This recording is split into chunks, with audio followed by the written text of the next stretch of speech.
Olá, querido amigo, querida amiga, é um prazer estarmos juntos mais uma vez. De fato, a maneira como nós entendemos a origem e também a natureza das Escrituras influencia muito a maneira como nós a aceitamos em nossa vida e o local ou o lugar que ela ocupa em nosso cotidiano.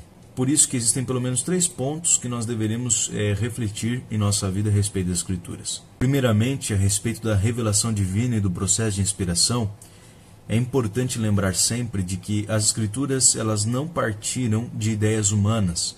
Nenhum escritor da Bíblia, dentre aqueles 40 homens e mulheres, escreveram segundo a própria vontade, segundo ideias que formularam sozinhos na cabeça. Não foi a voz da consciência, mas foi a voz do Espírito Santo que trouxe as revelações divinas, as ideias divinas, o que eles deveriam escrever, o que eles precisavam escrever. Agora, uma outra coisa que também é muito importante nós nunca nos esquecermos é de que a Bíblia ela foi inspirada e a revelação ela foi verbal. Isso fica explícito. Deus precisou se comunicar com o ser humano.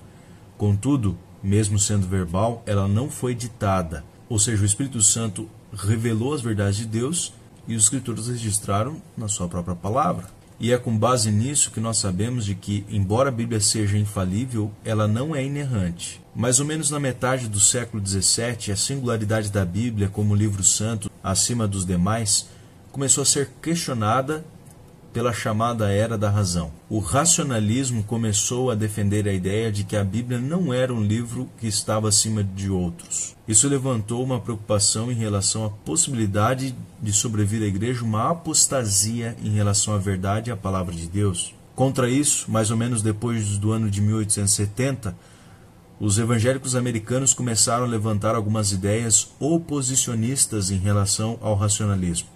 Essas ideias tinham como objetivo levantar uma bandeira ainda mais firme e mais profunda a respeito da autoridade da Bíblia do que fizeram os próprios reformadores. Os principais combatentes do racionalismo defendiam pelo menos 4 pontos acerca das Escrituras. O primeiro ponto é que a Bíblia é totalmente inspirada. E isso não está errado. O segundo é que a inspiração foi verbal. E isso também não está errado.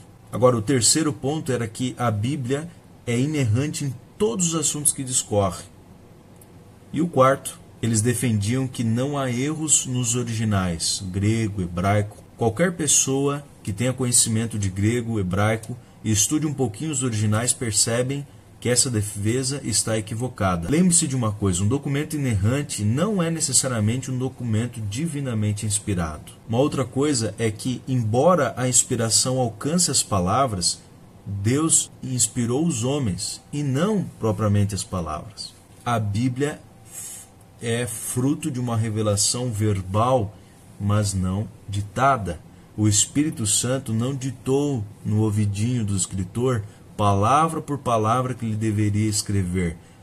Pelo contrário, o Espírito Santo revelou uma verdade e o escritor registrou em suas palavras. E as suas palavras são influenciadas pelo contexto cultural em que ele está inserido. Paulo, por exemplo, como escritor, era muito mais culto no grego do que Pedro, que era um pescador.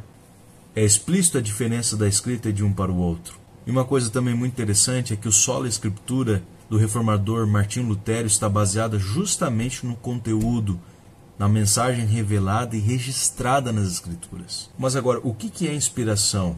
Bom, a gente sabe que toda a escritura é inspirada por Deus, mas o que é a inspiração por si só?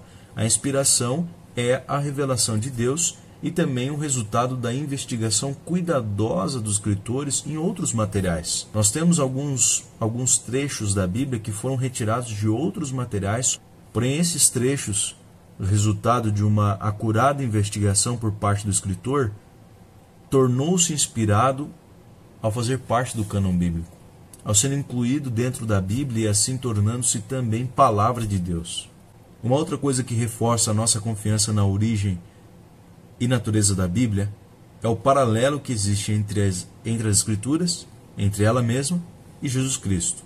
Da mesma forma como Jesus foi concebido de maneira sobrenatural pelo Espírito Santo, embora tendo nascido de mulher, as Sagradas Escrituras também são de origem sobrenatural pelo Espírito Santo, embora seja transmitida por meio de seres humanos. Agora, apesar desses paralelos, sempre é bom lembrar que a Bíblia não é a encarnação de Deus. Deus não é um livro. Uma outra coisa importante em relação à origem e natureza da Bíblia é o porquê a revelação precisou ser escrita. Para responder o porquê ela precisou ser escrita, precisamos de uma outra pergunta e uma resposta para essa outra pergunta.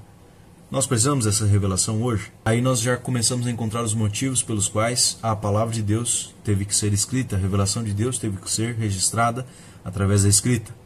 Primeiro, para que nós não nos esquecêssemos facilmente. Segundo, para que ela se tornasse acessível a muitas pessoas. Terceiro, porque a escrita tem a capacidade de atravessar gerações. Hoje nós não podemos ouvir Jesus proferindo o sermão das bem-aventuranças no monte, mas nós podemos ler que isso aconteceu e ouvir pela fé. Quarto motivo do porquê precisamos de que a revelação seja escrita é porque tanto quem lê quanto quem ouve são abençoados pela palavra. Por fim, meus queridos, em relação à origem e natureza da Bíblia, é importante saber que sem fé é impossível agradar a Deus. Nós precisamos compreender as Escrituras à luz da fé. Dificilmente entenderemos corretamente o conteúdo da Bíblia através do ceticismo e da dúvida. É indispensável abordar a Bíblia com fé, reconhecendo sua origem sobrenatural, ao invés de tê-la apenas como livro humano. Como vimos, as Escrituras são de fato a infalível revelação da vontade de Deus. Ela deve ser a nossa única base de regra e de fé. Nunca esqueça, antes de estudar a Bíblia, busque a orientação daquele que a revelou. Que Deus abençoe e até semana que vem.